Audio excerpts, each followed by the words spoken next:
Halo, selamat datang di panduan visual kita. Nah, hari ini kita bakal bahas topik yang jujur saja, seringkali bikin cemas. Ya, kita bicara soal proses pemulihan di rumah setelah prosedur PCI, atau yang mungkin lebih sering Anda dengar dengan istilah pemasangan ring jantung. Wajar banget kalau Anda atau keluarga merasa sedikit gugup. Tapi tenang saja, tujuan saya di penjelasan ini adalah untuk menyederhanakan semuanya. Pemulihan itu nggak harus jadi misteri yang menakutkan kok. Kita akan bongkar mitos-mitosnya, dan saya akan kasih panduan langkah demi langkah yang super jelas supaya Anda bisa merasa aman, tenang, dan pastinya memegang kendali penuh atas kesehatan Anda sendiri di rumah. Yuk kita mulai! Supaya gampang, ini nih peta perjalanan kita dari luar ke dalam. Kita akan bahas perawatan luka tusukan, lalu panduan aktivitas fisik, obat-obatan, pola makan sehat jantung, perubahan gaya hidup, dan yang terakhir, tanda-tanda darurat. Sesimpel itu. Oke, mari kita langsung masuk ke bagian pertama, perawatan luka tusukan. Jadi gini, setelah prosedur, dokter kan pasti membuat tusukan kecil, entah itu di area lipatan paha atau di pergelangan tangan Anda. Nah, tolong ingat aturan emas ini, 24 hingga 48 jam pertama, area bekas luka itu wajib dijaga supaya tetap kering sepenuhnya, 100% kering. Kenapa sih harus gitu? Soalnya tubuh Anda ini ibaratnya sedang membuat segel alami di titik masuk kateter tadi. Kalau kena air, wah itu bisa bawa bakteri dan mengganggu proses penutupan awal yang lagi rentan-rentannya ini. Jadi untuk 1 atau 2 hari pertama tahan dulu ya, nggak ada mandi basah kuyup di area tersebut. Untuk perawatan sehari-hari, anggap saja saya ini perawat pribadi Anda yang lagi ngobrol di samping tempat tidur. Rutinitasnya gampang banget, cuma 3 langkah. Pertama, jaga tetap kering. Kedua, kalau perban Anda mulai basah karena keringat atau kotor, jangan dibiarkan. Langsung ganti dengan yang baru dan bersih. Dan yang ketiga, pantau lukanya setiap hari. Coba deh, luangkan waktu sebentar saja di depan cermin setiap pagi buat ngecek kondisi luka tersebut. Mudah kan?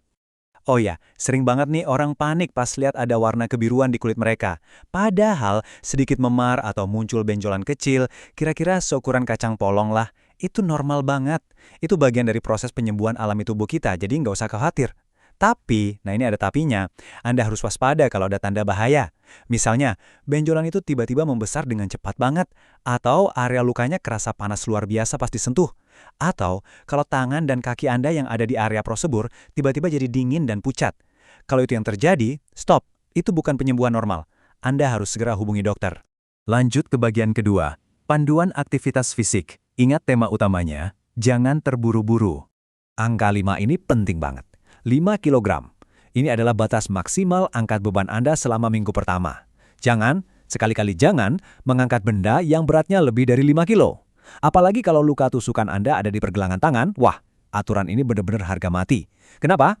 Karena ngangkat beban berat itu bisa bikin tekanan darah melonjak tiba-tiba. Dan akibatnya luka yang baru aja menutup bisa terbuka lagi dan berdarah. Nggak mau kan? Jadi untuk sementara waktu, biarkan orang lain deh yang bawain barang belanjaan atau ngangkat keranjang cucian. Walaupun nggak boleh angkat berat, bukan berarti Anda cuma tiduran aja ya. Bergerak dengan aman itu tetap penting. Anda bisa mulai dengan jalan santai aja di dalam rumah, dengarkan tubuh Anda, lalu tingkatkan durasinya pelan-pelan setiap harinya. Terus, boleh nggak sih naik tangga? Tentu saja boleh, tapi pelan-pelan. Kalau di tengah-tengah tangga Anda merasa agak sesek atau ngos-ngosan, ya berhenti dulu, duduk sebentar, tarik napas. Nggak ada yang ngejar Anda kok, santai saja. Oke, kita masuk ke bagian ketiga, obat-obatan. Ini nih yang secara harfiah adalah nyawa bagi ring jantung Anda. Tolong perhatikan baik-baik aturan yang satu ini. Jangan pernah, sekali lagi, jangan pernah berhenti minum obat pengencer darah tanpa instruksi langsung dari dokter jantung Anda. Gini logikanya, setelah ring dipasang, tubuh kita itu kadang melihatnya sebagai benda asing. Jadi darah tuh punya kecenderungan buat membeku di sekitar ring tersebut. Nah, obat pengencer darah inilah yang bertugas mencegah pembekuan mendadak yang bisa mematikan itu. Melewatkan 1 dosis aja itu sama dengan menempatkan diri Anda pada risiko penyumbatan ulang yang sangat tinggi. Jangan sampai kelupaan ya. Karena obat ini bikin darah jadi lebih encer, efek samping yang super normal adalah Anda jadi gampang memar. Atau mungkin ada sedikit darah yang keluar pas lagi aktivitas biasa. Paling sering sih di gusi pas lagi sikat gigi. Solusi praktisnya? Gampang, ganti aja sikat gigi Anda dengan yang bulunya lembut. Ini perubahan kecil banget tapi bisa bikin rutinitas harian Anda tetap nyaman tanpa bikin luka di jaringan gusi yang sekarang lagi agak sensitif. Sekarang kita bahas bagian keempat, pola makan sehat jantung. Intinya di sini adalah mengurangi beban kerja jantung Anda. Buat urusan makanan, kita pakai aturan 3 pilar saja, biar gampang diingat. Pertama, rendah garam. Garam itu menahan air di dalam tubuh dan bikin tekanan darah naik, yang ujung-ujungnya maksa jantung kerja lebih keras. Kedua, rendah lemak. Singkirkan dulu deh itu gorengan, masakan bersantan kental, atau jeroan. Makanan-makanan itu cuma bakal nambah plak baru di pembuluh darah. Dan yang ketiga, tinggi serat. Perbanyak sayur dan buah. Anda mungkin mikir, loh, emangnya apa hubungannya makan serat sama jantung? Nah, alasannya ternyata sangat masuk akal. Kalau Anda kurang serat, Anda bisa sembelit. Terus kalau sembelit, Anda pasti mengejan atau ngeden terlalu keras pas di toilet kan? Percaya atau enggak, tindakan mengejan ini bakal menciptakan lonjakan tekanan yang luar biasa besar dan mendadak di rongga dada Anda. Buat seseorang yang baru aja pasang ring, tekanan dadakan kayak gini tuh bahaya banget. Jadi serat itu fungsinya bikin pencernaan lancar, mencegah sembelit, dan secara langsung melindungi jantung Anda dari tekanan fisik yang nggak perlu. Kita lanjut ke bagian kelima, perubahan gaya hidup. Ini adalah kunci jangka panjang untuk membentengi kesehatan jantung Anda. Ada 3 kebiasaan esensial yang harus mulai diterapkan. Pertama, berhenti merokok. Ini bukan pilihan ya, ini keharusan mutlak kalau Anda nggak mau ringnya tersumbat lagi dalam waktu singkat. Kedua, kelola stres Anda. Cari waktu buat bersantai dan jalanin hobi. Dan yang ketiga, pastikan Anda minum air putih dalam jumlah yang cukup. Ngomong-ngomong soal air putih, kenapa sih hidrasi ini ditekankan banget sekarang? Gini, pas Anda menjalani prosedur PCI kemarin, dokter kan nyuntikin pewarna khusus atau zat kontras, biar pembuluh darahnya kelihatan jelas di monitor X-ray. Zat ini aman kok, tapi ya tetap harus dibuang dari tubuh lewat ginjal. Nah, air putih ini punya fungsi ganda. Selain menghidrasi, dia secara aktif ngebantu ginjal buat membilas sisa-sisa zat pewarna itu keluar dari sistem tubuh Anda. Jadi, rajin-rajin minum air putih ya. Dan sampailah kita di bagian ke-6, tanda-tanda darurat.